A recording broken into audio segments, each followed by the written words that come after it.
Hey, what's up everybody? So top tier airline credit cards can bring you a lot of value, but for some people it can be a waste of money. I've had a few of these cards over the years, and to be honest, it is kind of a cool flex. But what's not a cool flex is wasting money, and the annual fees on these cards are pretty big. So today, I'm going to give you 4 reasons why you should probably not have a top tier airline credit card. But let's go ahead and get into it. Alright, the first reason you probably shouldn't have a top tier airline credit card is an obvious one. And that reason is if you don't fly that particular airline at least 6 times per year. These credit cards have annual fees upwards of $650. So if you fly less than 6 times a year, or you're not loyal to a particular airline, then that top tier airline credit card might not be for you. For people who don't travel often or who don't mind flying whatever airline has the best deal, a card like the Chase Sapphire Preferred or the Chase Sapphire Reserve might be better options, due to their points being more flexible. The Chase Travel Portal is one of the best travel portals on the market due to it being powered by Expedia. So you'll have a variety of different flights to choose from across many different airlines. On top of that, with the Chase Sapphire Preferred, your points will be worth 25% more when booking on the Chase Travel Portal, and with the Chase Sapphire Reserve, your points will be worth 50% more. When you get an airline credit card, you can only use points earned on that card with that particular airline, so you're pretty much locked in and lose that flexibility. Alright, let's keep it moving. The next reason you should probably not have a top tier airline credit card is if you're not interested in airport lounge access. One of the main benefits that top tier airline credit cards offer is unlimited access into their airport lounges. With the American Airlines Executive World Elite Card, primary cardholders as well as authorized users will have complimentary access into American Airlines Admirals Club lounges. Also, both the primary cardholder and authorized users will be able to bring in immediate family members and or up to 2 guests at no additional charge. United Infinite cardholders will have complimentary access into United clubs and will be able to bring in 2 guests for free. However, authorized users will not have complimentary access. Lastly, Delta Reserve cardholders will have complimentary access to Delta lounges as well as Amex Centurion lounges, which are some of the best in the world. Also, authorized users of the Delta Reserve and their guests will also have access to Delta lounges, but not to Amex Centurion lounges. This is super valuable to frequent flyers because it can save you a lot of money from not having to buy that expensive food at the airport all the time. And it's much more comfortable waiting on your flight in a recliner than having to wait in those hard airport terminal seats.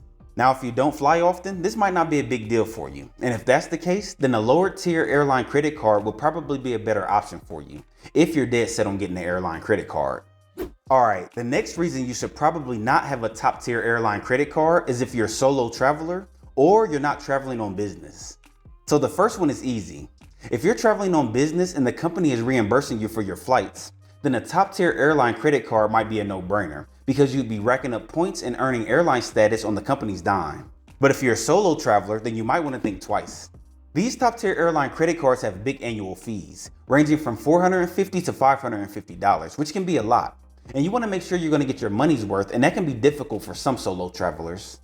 Well, one of the big perks of these cards is that you and your companions are going to get your first check bag free, which can be a big expense for people who travel a lot.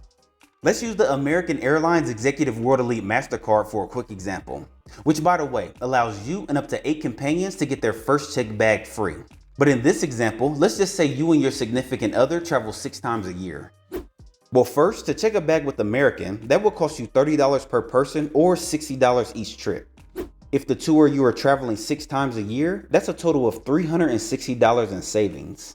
This means in this example, the free check bag benefit alone almost covers the $450 annual fee that comes with this card. But if you're a solo traveler, you'll need to travel a lot more than 6 times a year for this benefit to really put a dent in that annual fee. Another benefit of having a companion is authorized users. These top tier airline credit cards have terrible point earning categories. However, by having authorized users, it can help you earn points much faster because it will be 2 or more of you racking up points with the card. Along with that, United and American Airlines top tier credit cards allow you to add authorized users at no cost. The last benefit when it comes to having a companion is that the Delta Reserve card gives the primary cardholder 1 free companion ticket every year, and that companion ticket can be first class. This benefit alone can easily be worth more than what the annual fee costs. So as you can see, there are definitely benefits for people who travel with a companion. Alright, now the last reason you should probably not have a top tier airline credit card is if you don't value obtaining loyalty status with these airlines. Long story short, to obtain status with the airlines, you'll need to accumulate qualifying miles or loyalty points that are usually earned when you fly or spend money on flights, and that usually requires a lot of flights. Well, by having these top tier airline cards, most of them are going to give you a certain amount of qualifying miles or loyalty points each year if you spend a certain amount of money on the card. For example, with the Delta Reserve, you'll earn 15,000 medallion qualifying miles or MQMs after you spend $30,000 on the card in a calendar year, up to 4 times per year, getting you closer to medallion status.